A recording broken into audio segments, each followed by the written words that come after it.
Om Shanti. A very, very, very warm and loving welcome on behalf of the Brahma Kumaris to all of you. So before we start the program, there is Hindi translation. So any of you who want to listen to the program in Hindi, there is translation available. You could go on to interpretation and choose language Hindi. And for the rest of all who have joined again, it's a beautiful day. We are all home with our families today, which is not very usual in today's world. And so with the help of science, we are still able to have this program online and to be able to get together. So it is so wonderful.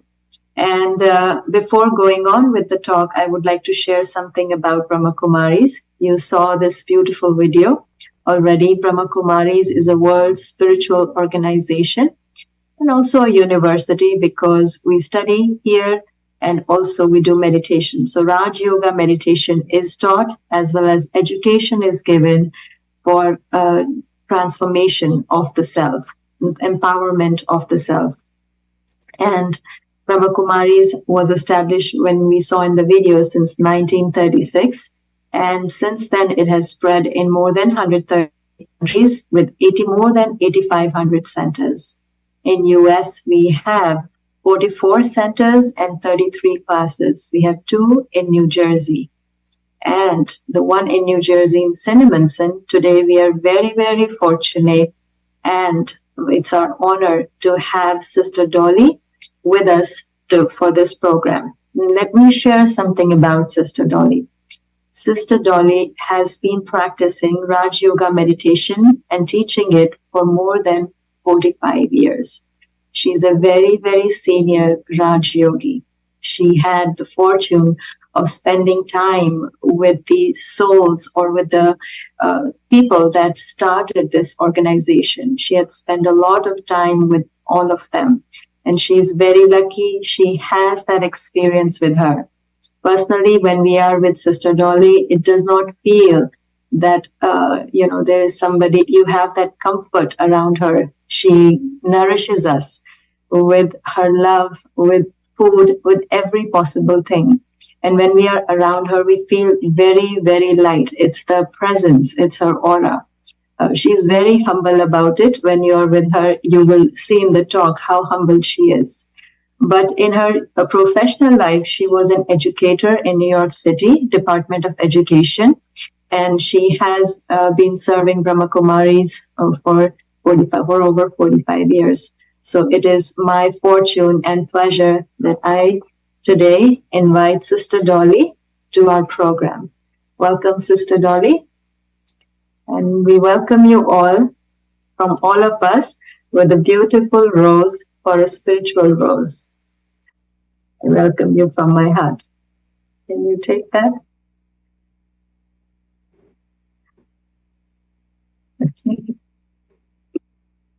Thank you. I would like to give it to Sister Dolly what program we're having about Dilaram, and I'm sure she will talk about it.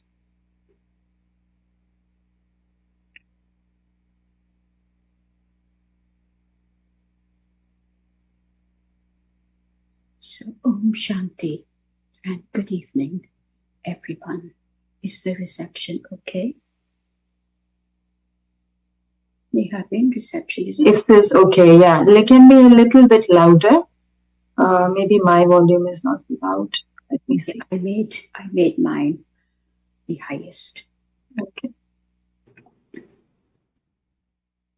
So let's all observe a minute of silence. Just 1 minute of silence. And in this moment, have a beautiful, peaceful thought for yourself.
So, Om Shanti again.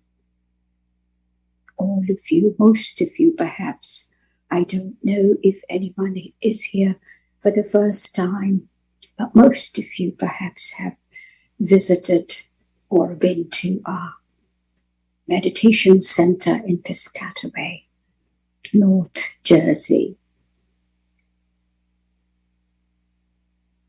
We have so many people who probably have passed through the center. Many have stayed back and are studying to learn to meditate. But who is behind it all? Sister Neha just shared about how many centers we have in the world today.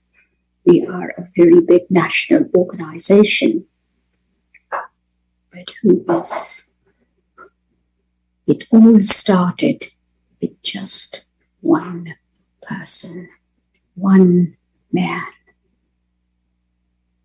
who is an ordinary person, very lofty in his character, very well settled in society, yet very, very simple. As a young person, as you saw in the slide, he had very humble beginnings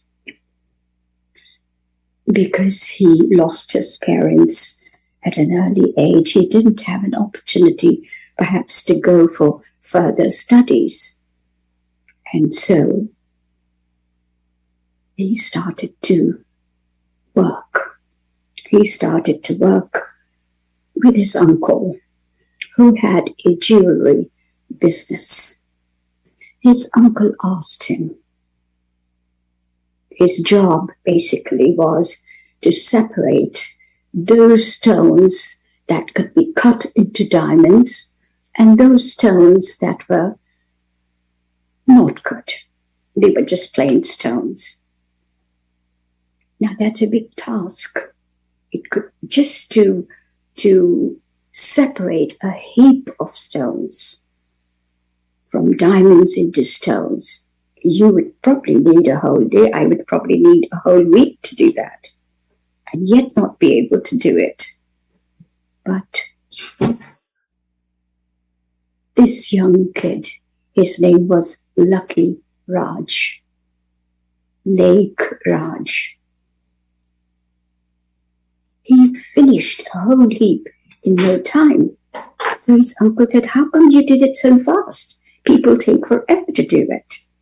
He said, "Uncle, easy. I took a handful in my hands and I saw exactly what was not going to be a diamond, what was a diamond, and what was a stone." So his uncle said, "Show me what you did." He took a handful and quickly he weeded out the stones. Because his uncle, as a diamond merchant, a jeweler, immediately knew that the kid had a gift from nature. When he took the stones in his hands, he felt, he didn't see, but he felt the diamonds separate from the stones. This is just to tell you how he started his life. Slowly, with this gift, later he started his own business and he became a very successful, flourishing diamond merchant and a jeweler. With that, with such a successful business, he had a business partner who did the accounts, and the other Lakraj did the designing and manufacturing, making of the jewelry. Naturally, he became a very well-to-do person, but now none of it went to his head. What he did was to help the poor in his community. Those who were slightly underprivileged, he began to help them. And his presence, the moment his community would see him, they would feel very comforted. And that is how he acquired this name, Dilaram. I don't know really if he acquired it this way, but that's how we at our organization see it. Do you know the meaning of the word Dilaram? Yes or no? You have to talk. Otherwise, I shall also become quiet. Do you or do you not? Or you're all muted? I'm not sure if they can unmute themselves. Okay, it's all right then. So if, just in case, that you don't know what it means, the word Dilaram, it simply means one who gives comfort, solace to the heart. And I'm sure you've met people of that cadre. It also means someone who has a large, magnanimous heart. And that was Dada Lakraj. His vision was unlimited. He always saw the best. We tend to see the negative before seeing the positive. But he naturally saw the best. And that's how he became a community chief. Anyway, later, as you saw in the slide, Dada Lakraj had visions, etc. And his role changed. As he moved towards his 60s, today, 60s is supposed to be very young. But in those days, and from where most of us come, today's India and yesterday's Bharat, in those days, as you approached your retirement age, you also had this feeling that I need to retire from this worldly life. However, things happened very naturally with Dada Lakraj. Dada means the big brother or the big chief. It also means the father. That's how he was known in the community. And so,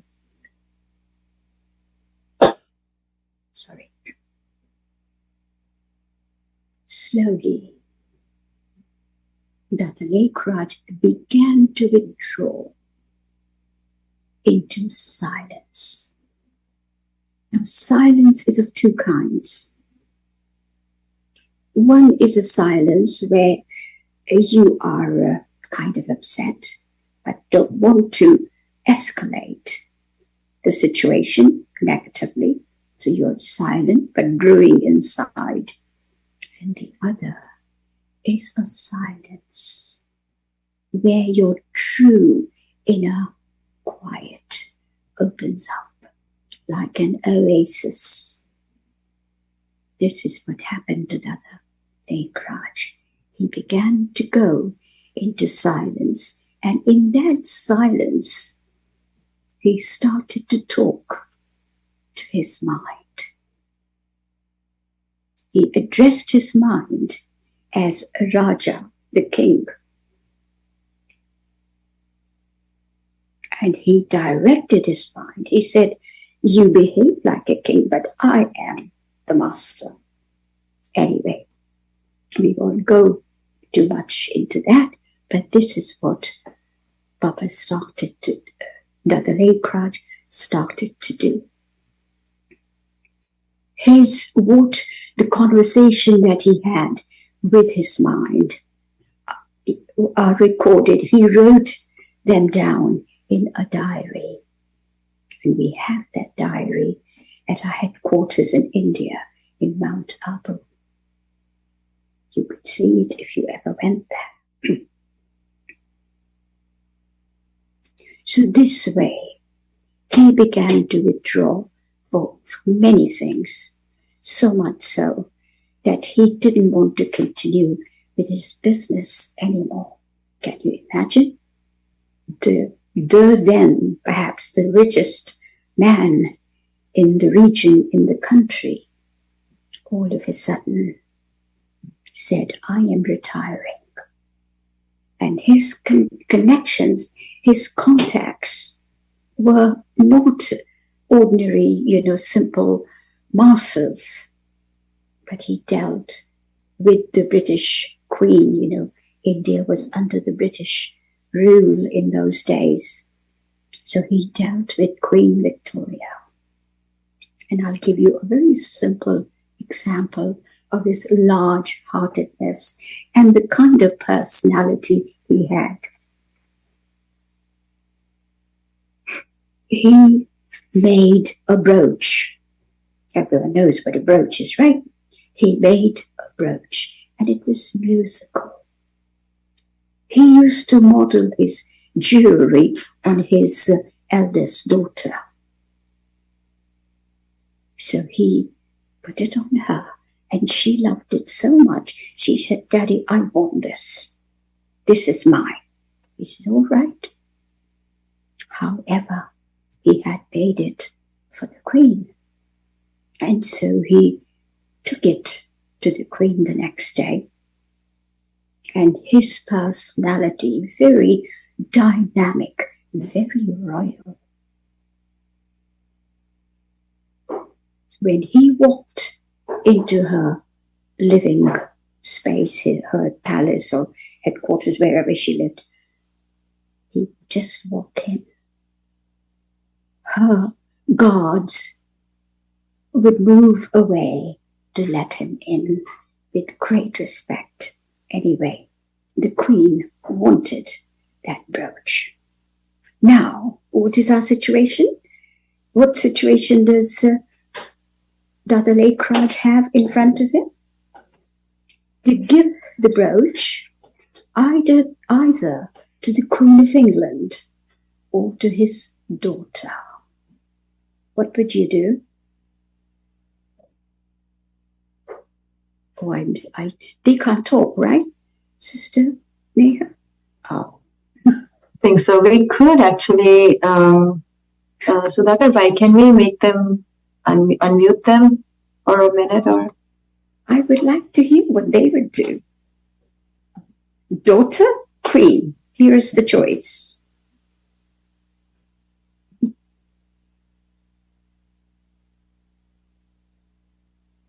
Difficult? never mind. Maybe Rani को देंगे. They're saying Rani that को देंगे. they'll give it to the queen, someone said. And what about the daughter? Make her sad? Daughter will understand.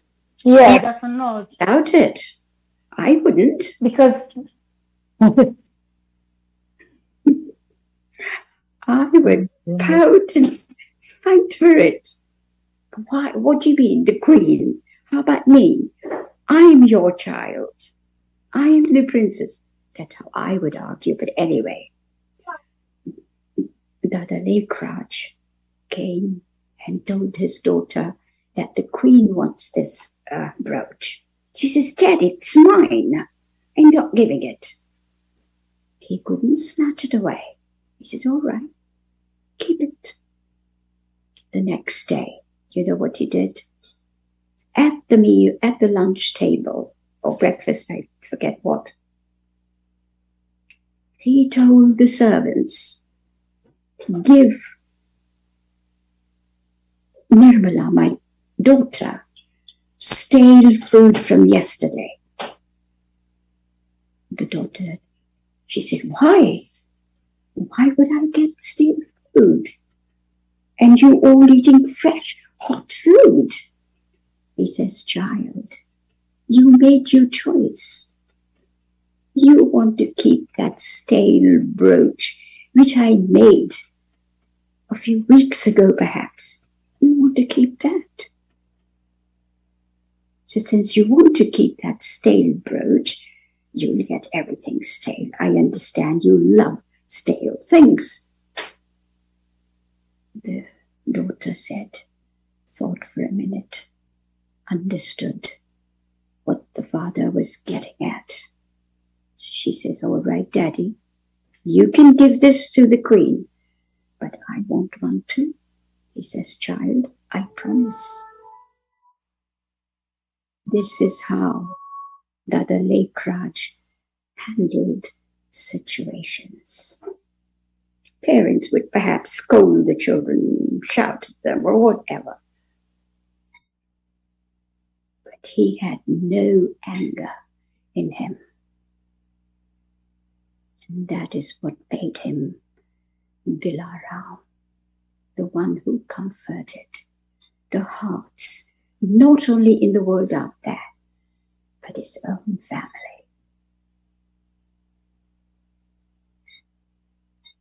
There are many, many such examples of Baba's generosity, Dada Lekraj's generosity.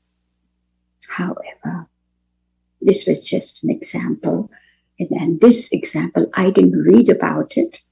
I heard it from his daughter, who was, when I met her, was an elderly woman, more like our grandmother. She said, Dolly, sit. I'll tell you stories. You love to hear stories, don't you? And she would tell us a lot of beautiful stories from their childhood days when their dad was young. They too were children. What we learned, what I learned from this, or from Dada Lekraj's life, his family life, what I learned was that we wish to achieve whatever we want to achieve in a jiffy. We have no patience. And because of that, we lose temper. We become angry. And anger is never, ever a solution to anything. Our world today is being run on anger, in the grip of this vice. Dada Lekraj also belonged to this world. But he knew one thing which we don't realize, those of us who are parents.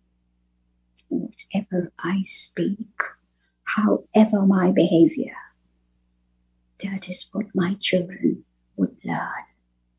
Not what they learn in school, but the first school is home.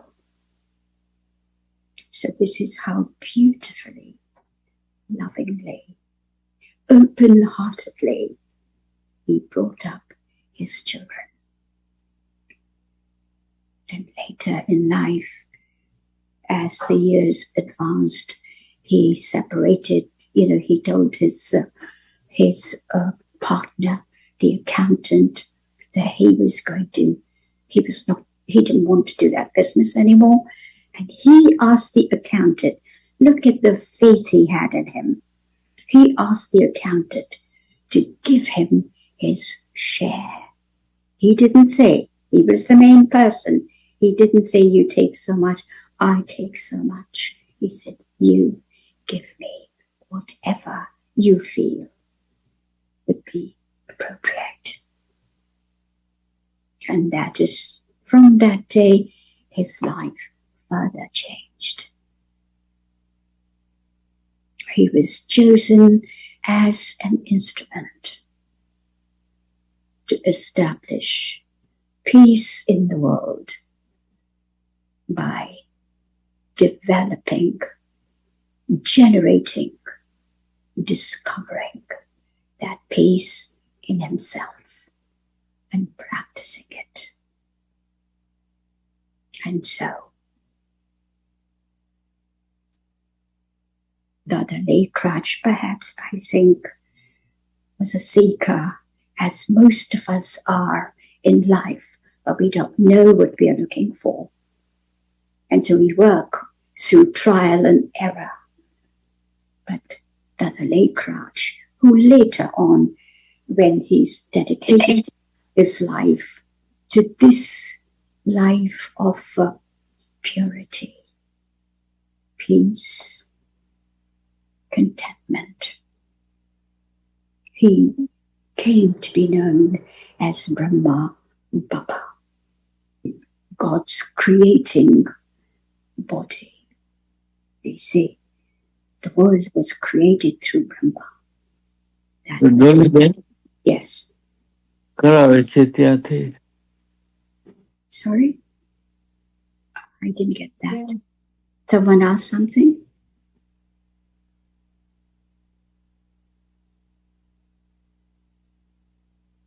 Did anyone ask anything?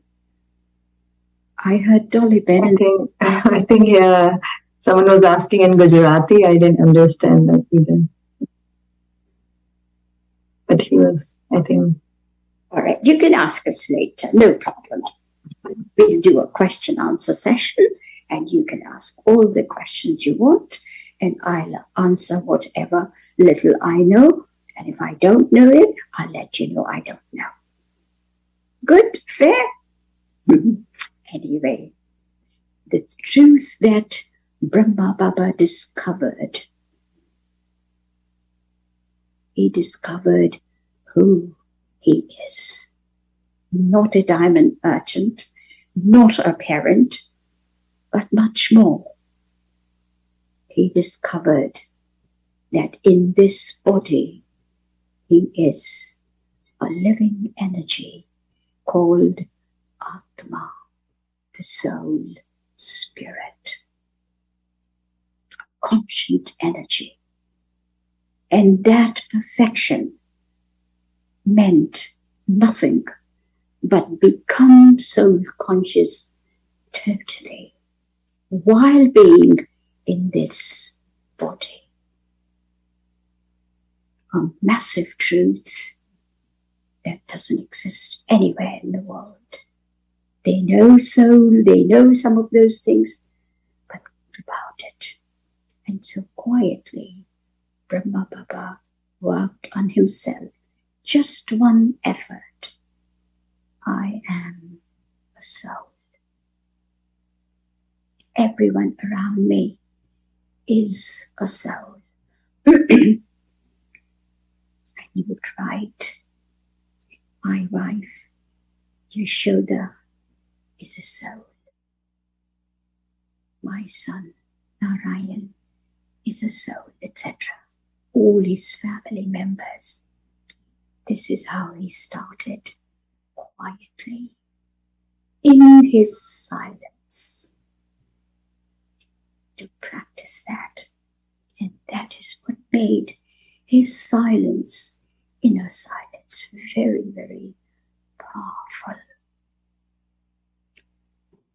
Anyone who had questions, when approached him in his presence, would automatically get an answer to his question. He would say, yes, child, you wanted to ask me, ask. But the way he looked at you, his entire being answered your question. That is the power he developed. And then a historic day, the historic day in the history of our organization came. 18th of January, 1969. Brahma Baba, Dilaram, knew that it was time for him to leave the body and move on.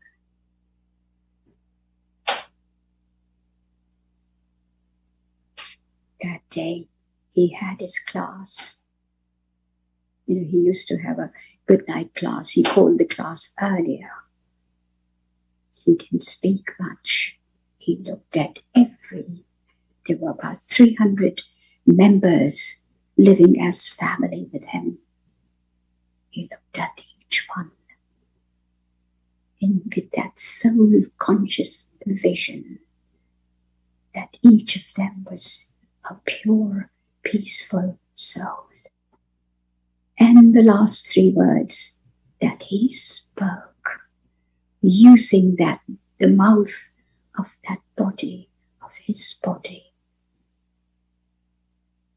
Very powerful. And I'd like you all, you brought your precious time here to take those 3 words with you. 1, he said, be incorporeal. 2, be voiceless. And 3, be totally egoless. Be incorporeal means recognize yourself that in this body you are that eternal energy, Atma, the soul. You are not the body.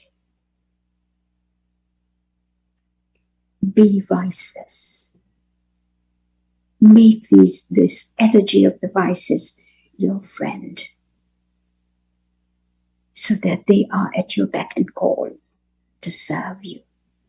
We have 5 major vices: lust, anger, greed, attachment, and ego, arrogance. He says he wanted us to be free from it. And 3rd, be totally egoless. Have no arrogance. Be humble. So we'd like you to take these 3 words with you today from this session. Incorporeal, viceless, egoless. Om Shanti, and thank you. Thank you, Mr. Dolly. That was a beautiful sharing, and the gist that be egoless, viceless, incorporeal, or in that sequence, incorporeal, viceless, and egoless. So I would like to ask you a few questions that you shared. I know there are numerous stories about Brahma Baba. And so before Brahma Baba became Brahma Baba, he was Lake Raj, like you mentioned. So he was living with his family, he had a business, and at around age of 60, the transformation happened. So how did his family perceive that transformation in him? How did they feel about it? In the beginning, they were totally confused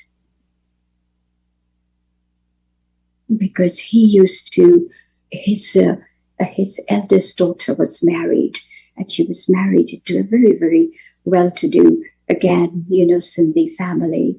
I believe they were also into jewelry business, but I'm not so sure. Anyway, Baba, whenever he went to collect his daughter and to bring her home, he would take pieces of jewelry with him for his, what do you call them? His daughter's in-law. Oh. There is a word for it, but I forget.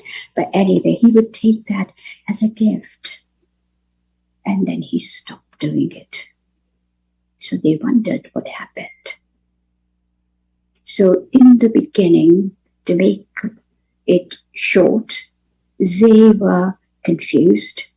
He began to write letters to his children, not the loving letters of a Lokik, as we say, or a physical father, but he had knowledge in those. He would address them as a soul. So they thought he was losing his mind, that he was becoming senile. At 60, they say that senility has set in. And so this was the reaction of the family in the beginning. And then later, when he started this, they moved from, India was partitioned by the British, and they moved from Karachi to Mount Abu. And there he set up this ashram. So most of his son, his daughter-in-law, his wife, they joined him. And they were very happy. It's very good. And that now that you mentioned, they moved from the part of India that is now Pakistan. So from what I have read history, there was a lot of upheaval that happened at that time. There was bloodshed, there were killings because it was kind of a war in between the two countries.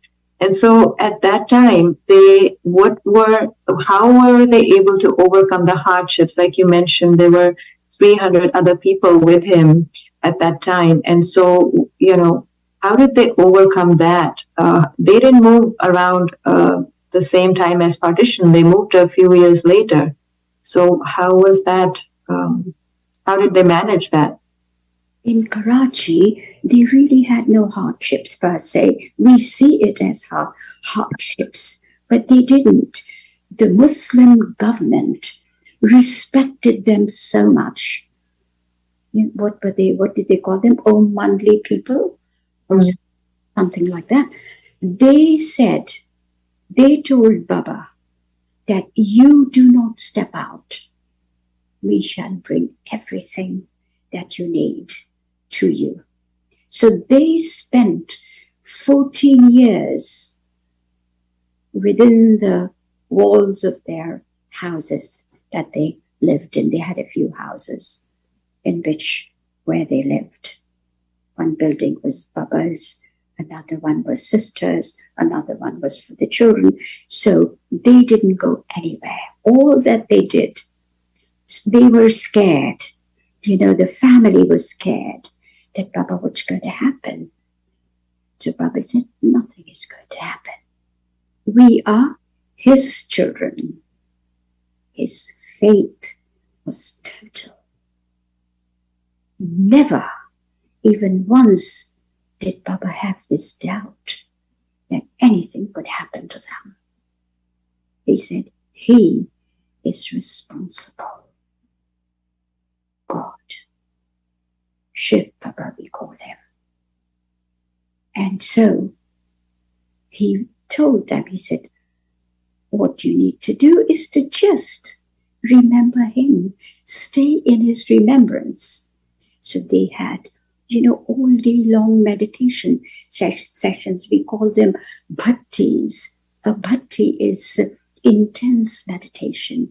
It's like creating a fire of love for God, and you get lost in God's love. It's very beautiful. If ever you came to the Raj Yoga meditation to do this meditation, you would experience it too. So that is what they did, and they did it for 14 years. 14 years. Yes. But they didn't.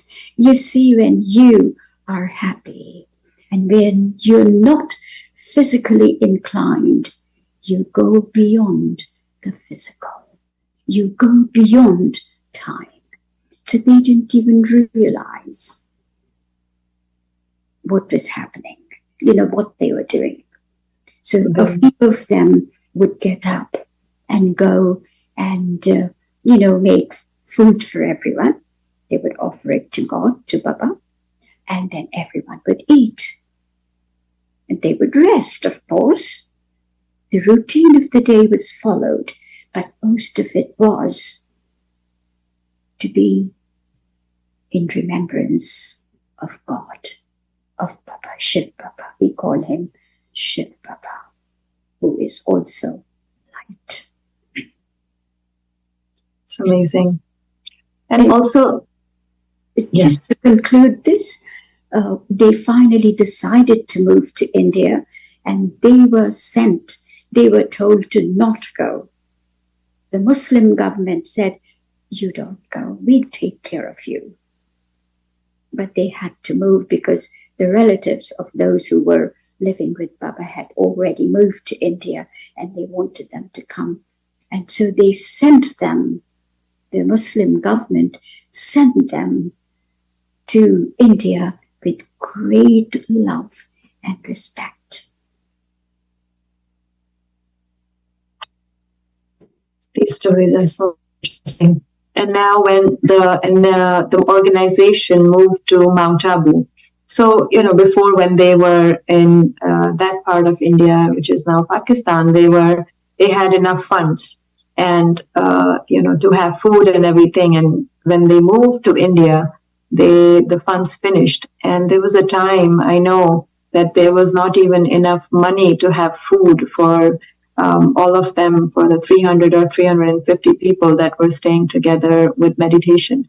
So to not have enough funds for even food, not to have food. So how did they manage at that time, thinking that, Brahma Baba as an instrument, he had to take care of everyone, and, these are physical needs. So how did they manage at that time? Well, they managed very, very beautifully. There are lots and lots of things that I could share, but I'll share just one thing. On one occasion, there was not a grain of wheat or any rice, nothing, in the pantry on the shelf. And not any money either. So the sister who cooked, she was known as Bholi Dadi. She and some other, her helpers, they went to Baba. It was 12 noon. They said, "Baba, what do we do? There is no food at all. We have to cook. And we have to feed 300 plus people. What do we do?" And Baba, totally light, lovely, he said, "Child, whose children are we? Is if we are hungry, if we go hungry, it is his responsibility. Would a father allow his children to be hungry? So he will do whatever he needs to do. You just stay in his remembrance." Now, this, when you have a tummy that is demanding food, it's not easy to go and sit down and remember God. But Baba's strength, his faith, would create that energy in them. And some of them would also think, oh, what's wrong with Papa? He's not doing anything about it. But nothing was wrong. At 1 o'clock, I believe that was the time, a money order came in the mail. And the postman hand delivered it to Papa. Papa sent one of the brothers to the market. He bought, the raw materials. Lunch was prepared, offered to Papa, and everyone ate very happily. This is how Papa dealt with situations. For him, I always felt that for Papa, there was no situation. He remained undaunted, unflinching, and created that energy in the family. Beautiful. We could listen to these stories on, but we do have a limitation of time. So thank you, Sister Dolly, for sharing these precious stories with so much love and from an experience also.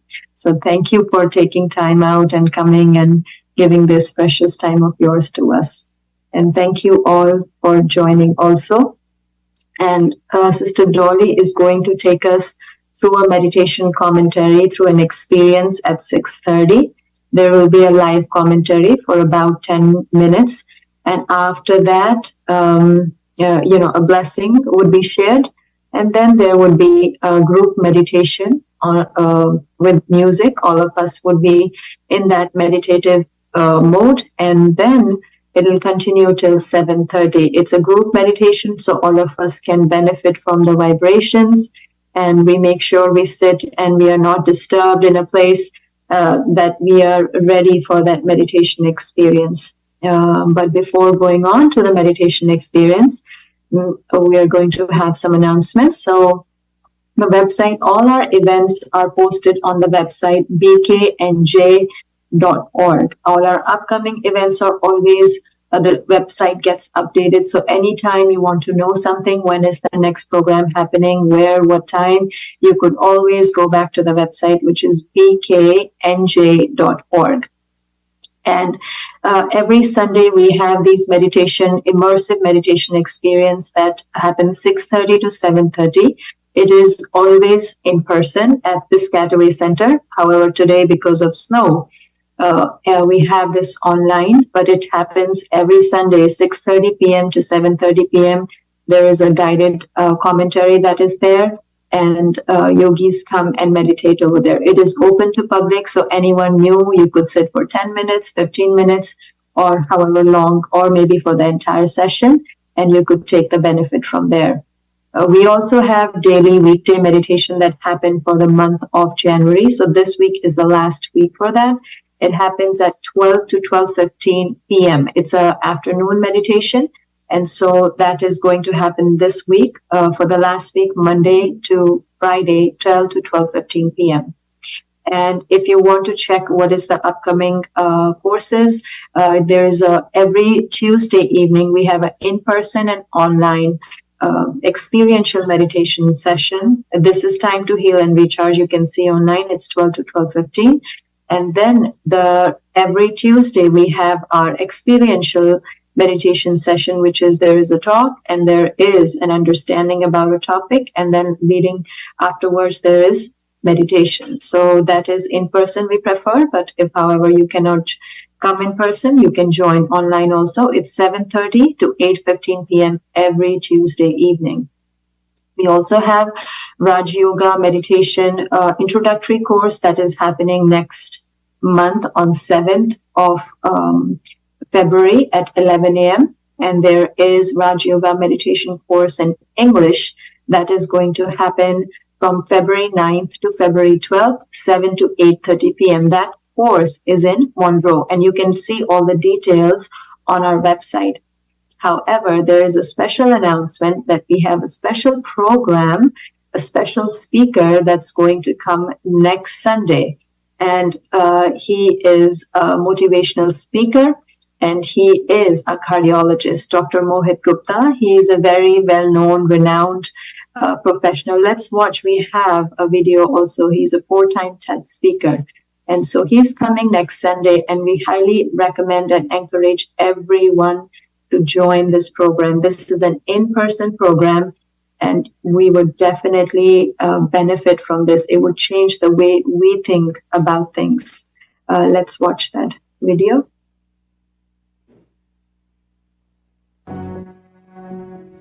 Four-time TEDx speaker Dr. Mohit Gupta is coming to Piscataway, New Jersey on January 31st.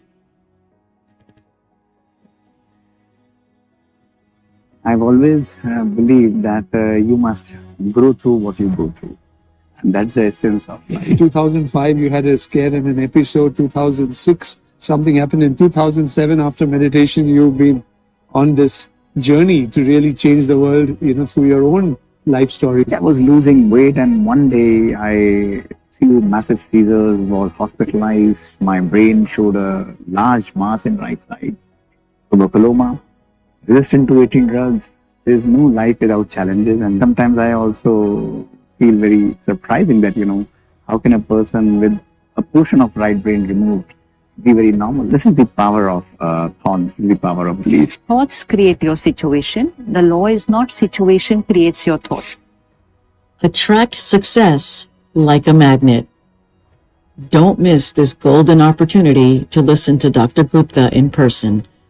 January 31st in Piscataway, New Jersey. You can register here through this link or through this QR code, or you can visit our website at bknj.org for more information.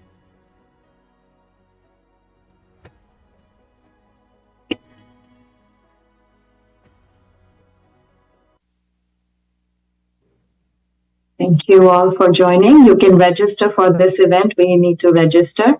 And you could also bring your friends and family. It doesn't have to be just you. It's a general topic. And he does talk about thoughts. So I would highly encourage all of you. So now we'll go into the meditation experience. And thank you all, and stay back till 7:30. Om Shanti.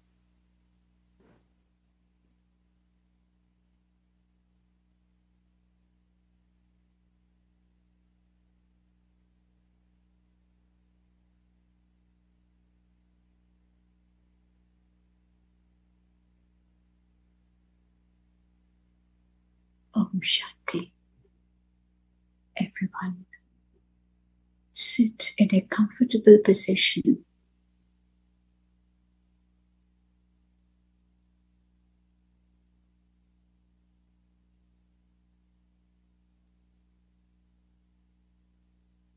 So that the body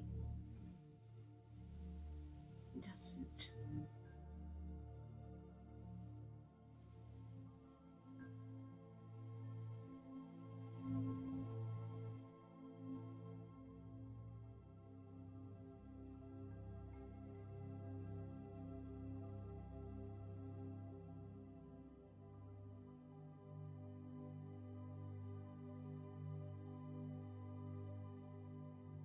make your body as still as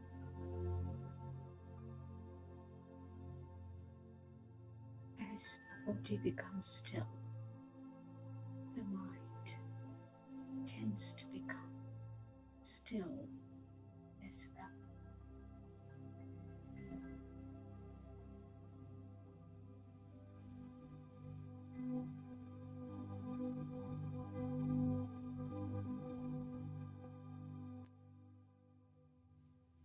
Meditation to create positive feeling out.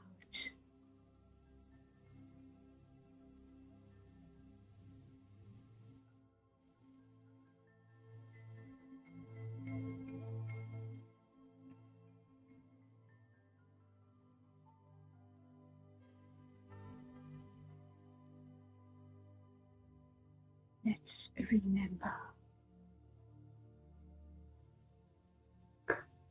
Remember.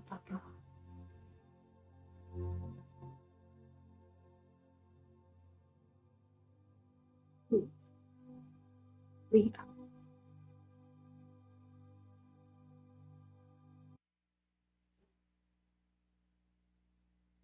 Experience the truth about ourselves.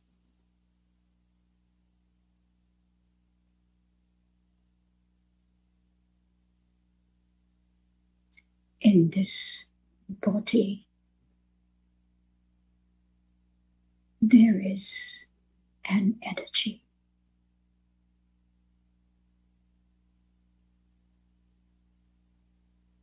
Sitting in the center of the forehead,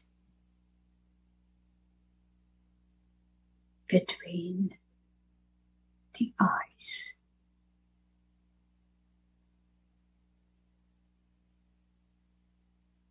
Feel this energy.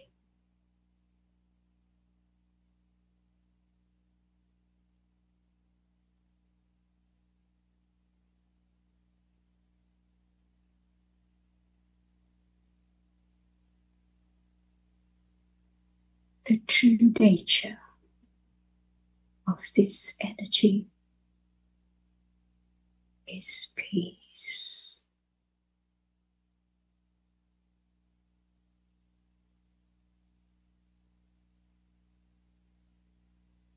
Feel your own peace.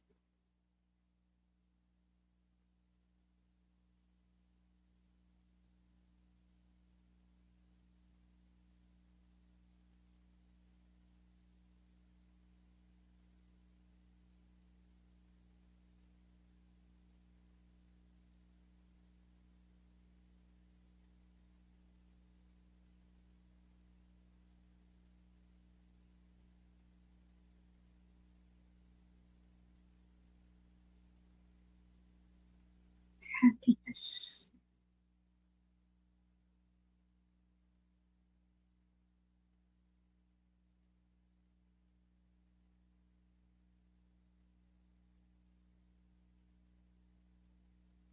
Contentment.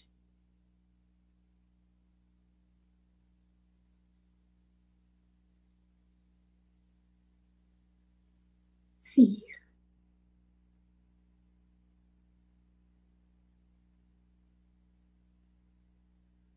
that you are this energy.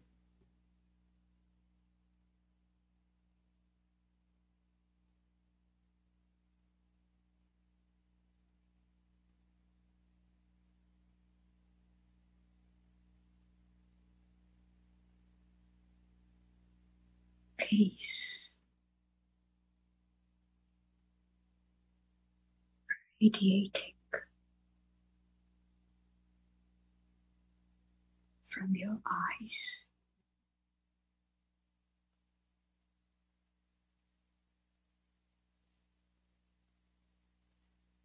The two windows.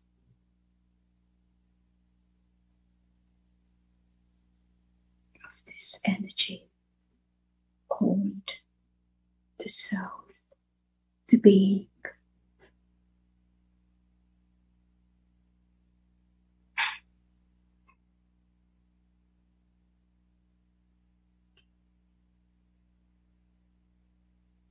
Feel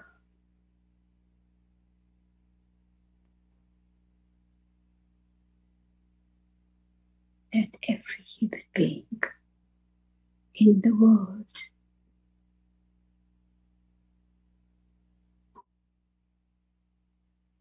is a soul, a spirit, a being in the body.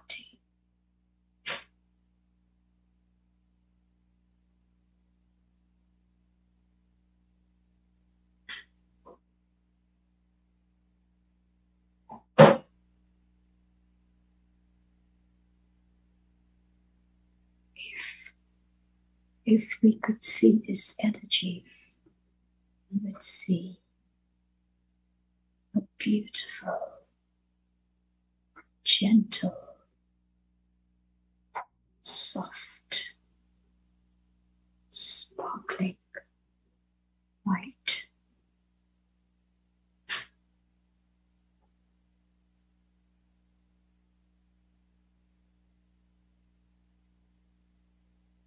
And the entire humanity would look like the stars in the sky.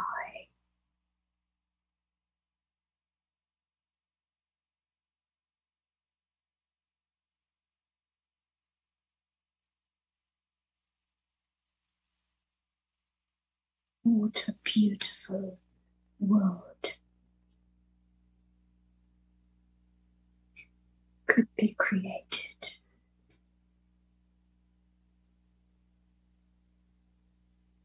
With this simple awareness.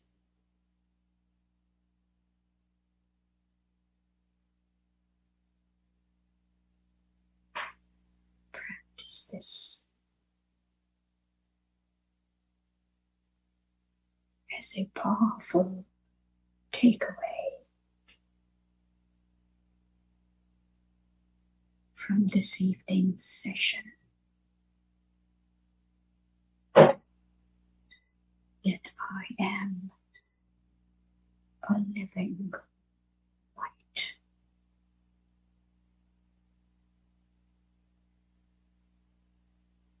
Operating through this body.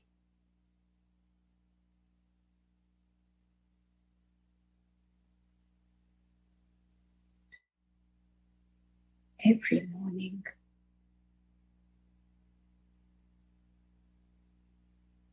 as you look into the mirror,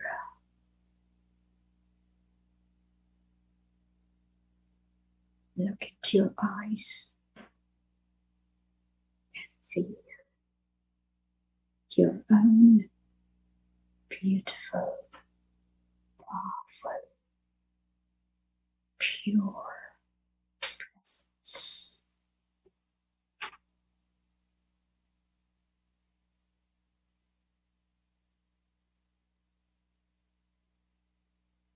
Om Shanti.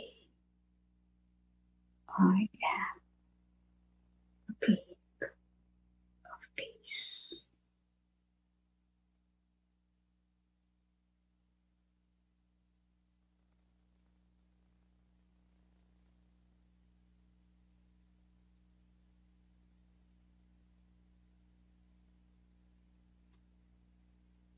Take this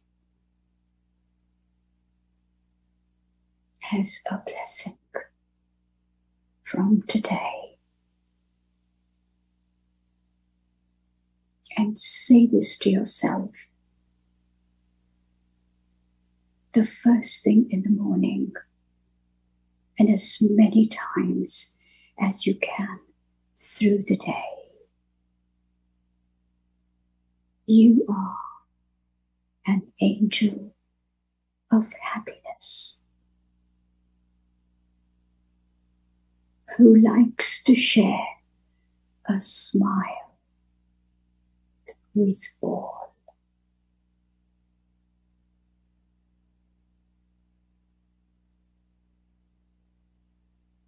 Om Shanti.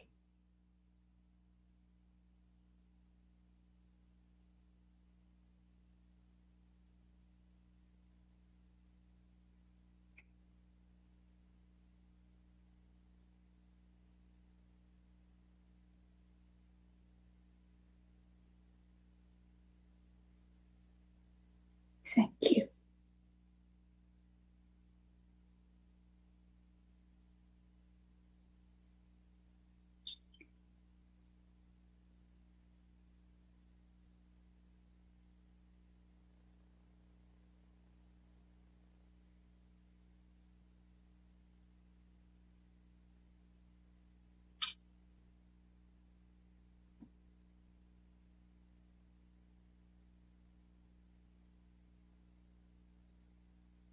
You do.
Once again, sit comfortably and consciously relax your body.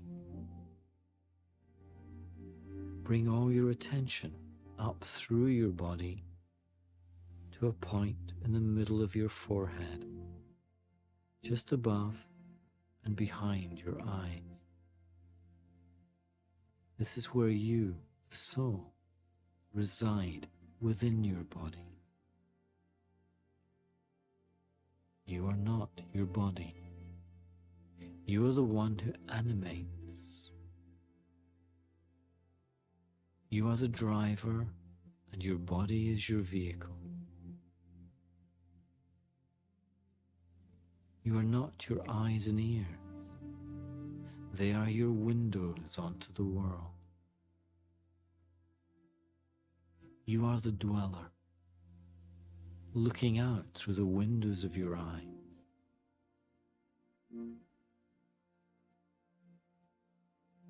Now gently concentrate your attention on yourself. Ignore any wandering thoughts or external distractions. Let them come and let them go. Begin to see and experience yourself as you really are. A tiny point of concentrated energy that is conscious and self-aware.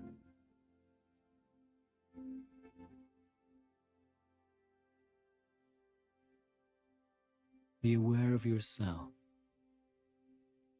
sitting here, just above and behind the eyes.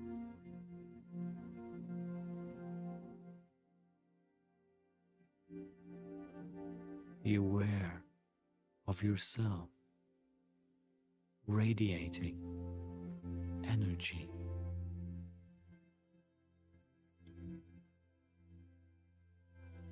You are a being of light, radiating light.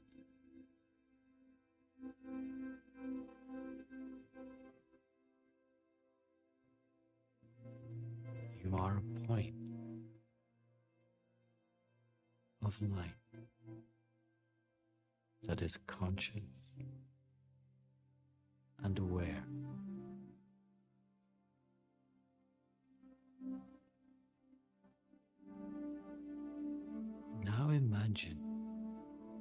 darkened room. There in the middle of the room, a tiny point of radiant light appears.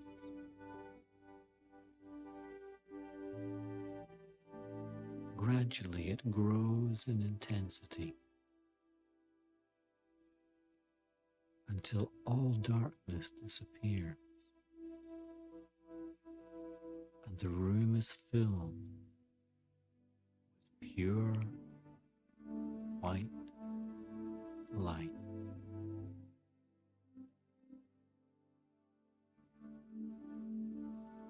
You are that light, that tiny point of light that expands to fill the room.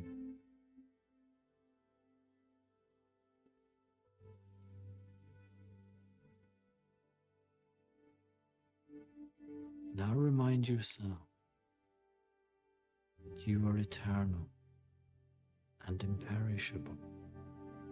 You cannot die.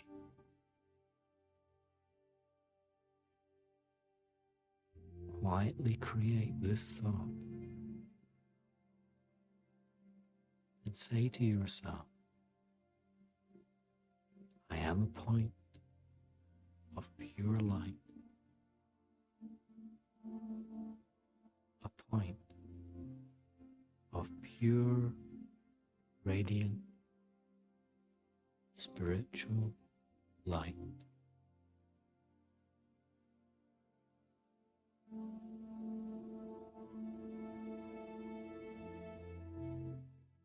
Take a moment to live in that awareness.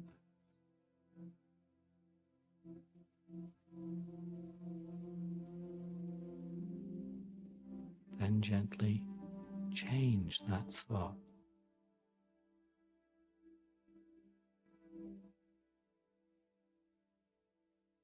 I, the soul, am the eternal, unchanging, imperishable being.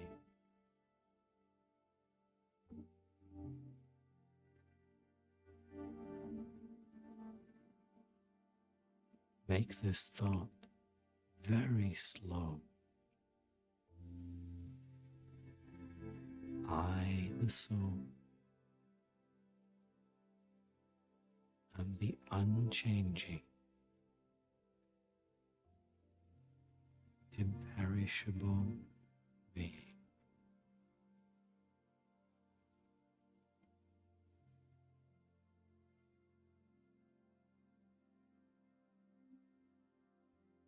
Allow yourself to experience the freedom and the peace that these thoughts invoke from deep within.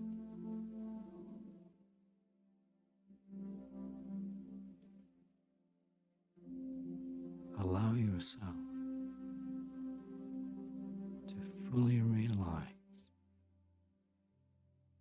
who and what you are.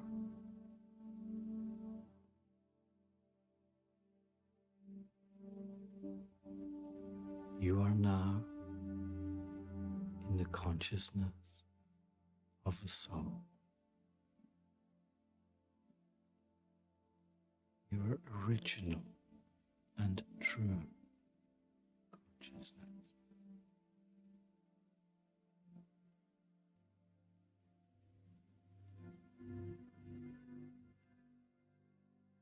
Gently maintain that inner awareness for as long as you can.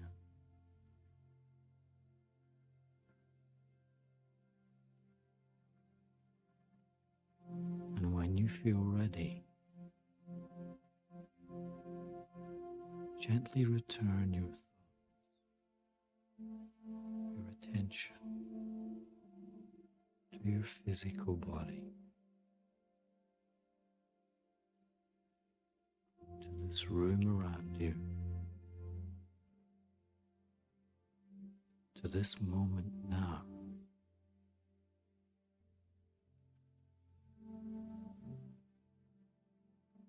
bringing with you that awareness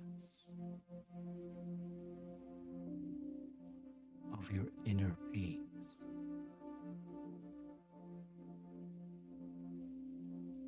of your own contentment,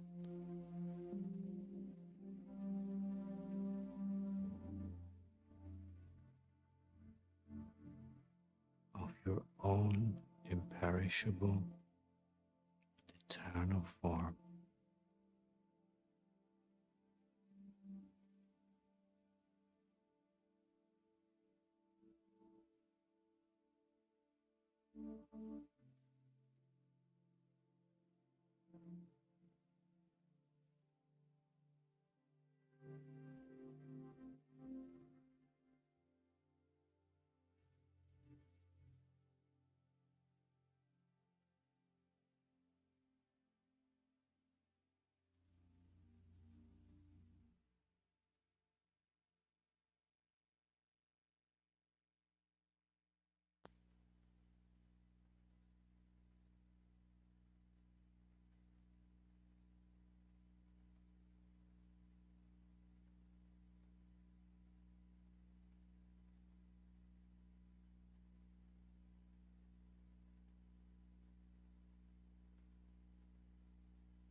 Where it all began,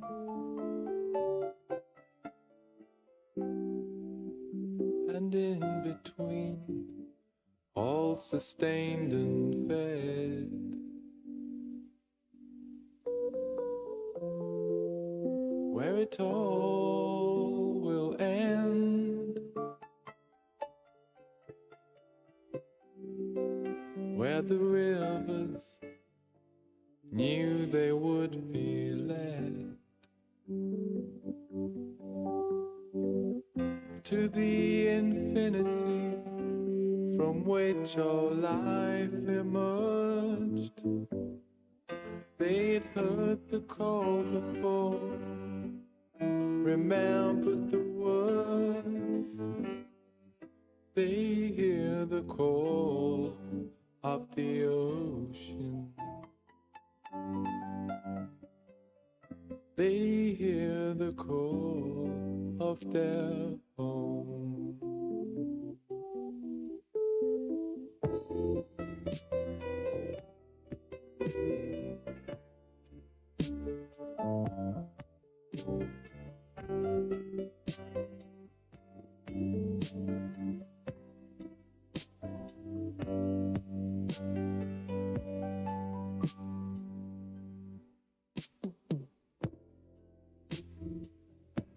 Clouds like lace,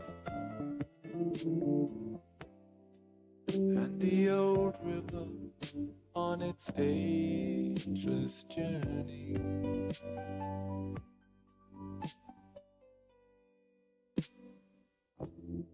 The flying birds and the warm wind carrying them seaward.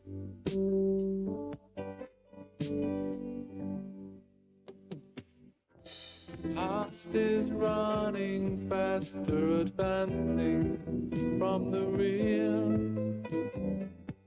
The sound of your waves is ringing in our ear.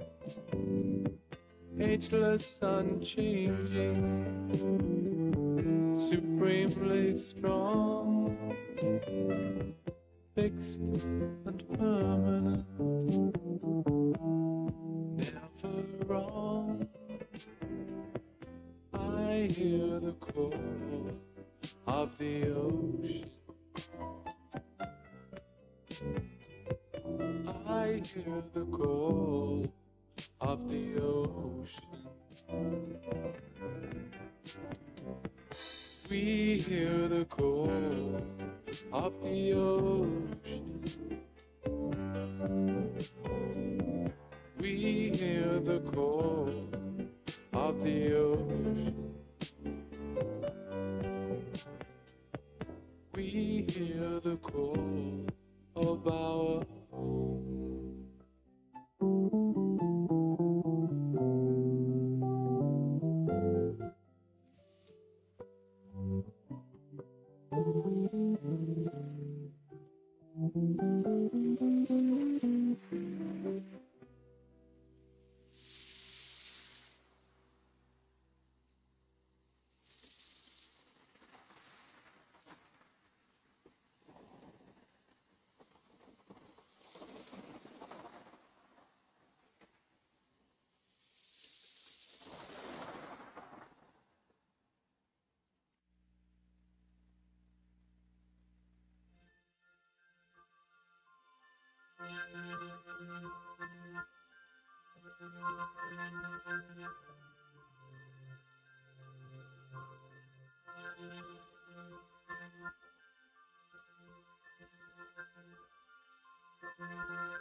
fresh as rain could never bring the change of heart that you have brought in me.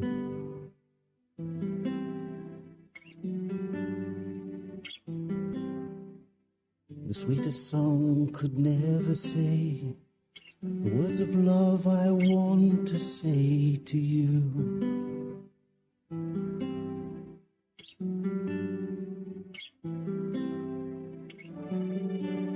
I wait upon this sunlit space, my one. Your voice so gently calling. You wait, your heart is opened up so wide to catch the love that's falling from my eyes.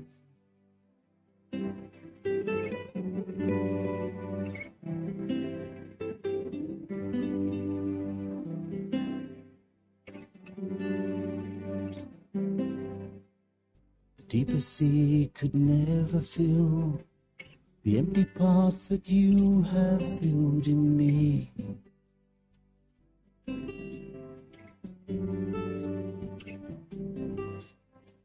The strongest force could never break the link of love that you have showed to me.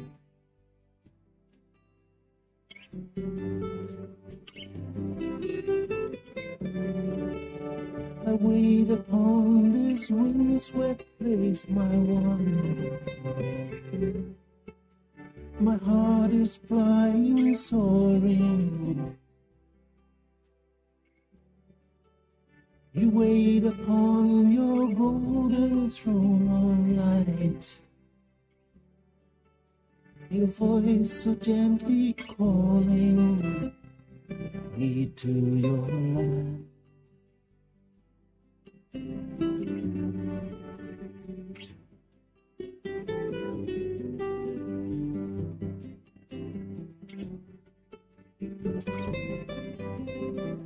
The darkest clouds could never dim the orb of light you've planted in my mind.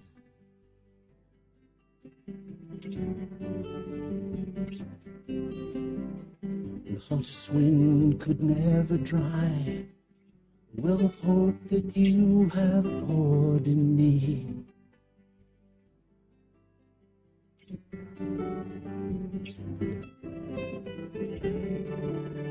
I wait upon this sunlit space, my one. Your voice so gently calling. You wait, your heart is opened up so wide to catch the love that's falling from my eyes.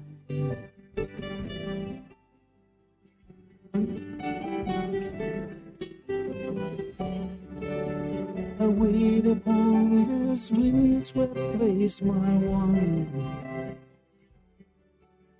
My heart is flying, soaring. You wait upon your golden throne of light. Your voice so gently calling me to your land.